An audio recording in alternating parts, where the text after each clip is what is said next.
Hey guys, it's me, Jay Houston. I just wanted to make a short video on the problems I have with Marvel vs. Capcom Infinite, and it's not the gameplay, it's mainly the UI and the character models and just the graphics in general and some of the lackluster effects on certain moves.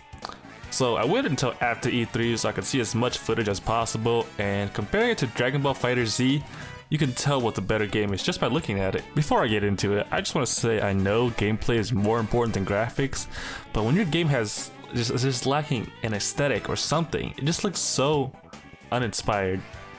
So my first gripe I have with Marvel is the character select screen. I mean, just look at it. It has no visual flair or anything that grabs your attention. This probably could have passed in the 90s, but even the older games look better than this. And even when you do compare it to the older games just have such great attention to detail. I mean, just look at the fonts when you hover over characters. They change depending on what characters you choose. But now we have this boring blue and red background on top of a stage render that I probably could have made in about 5 minutes in Photoshop. And I know the later games lost these little touches, but at least it still had a nice visual punch. For example, in Marvel 2 you got the globe, which is extremely nostalgic, but when you chose the character, you got some nice artwork of your team. And even in Vanilla and Ultimate Marvel 3, you had these comic book stylings.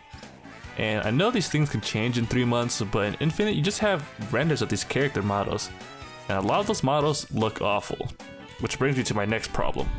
I don't know if it's just the lighting or the shaders, but some of these models look ass. And it's mostly on the Capcom side. It's like they forgot how to make good looking 3D models for their characters since Marvel 3. And when you have great character models in Marvel 3, you'd expect some of it to carry over. But most of the returning characters just look awful. I mean, just look at them side by side.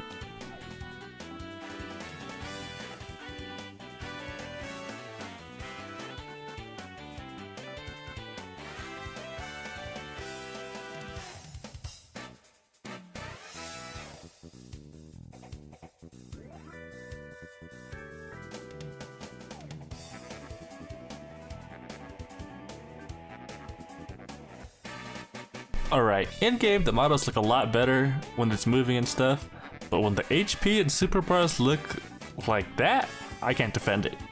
There are a lot of jokes about how this game looked like a mobile game, but with the UI, it really does look like a mobile game. To me, it just looks so lazy and uninspired.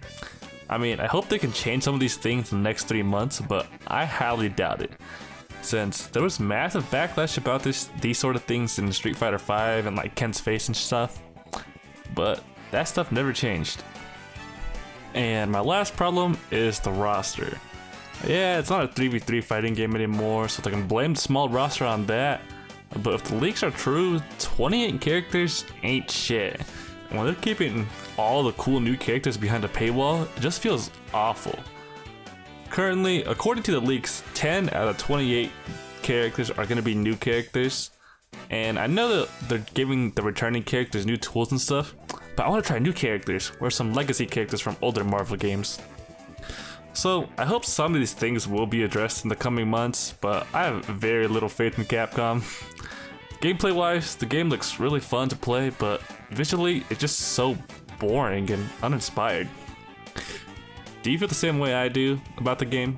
Tell me down below. And I just want to say thanks for watching, and see you in the next one.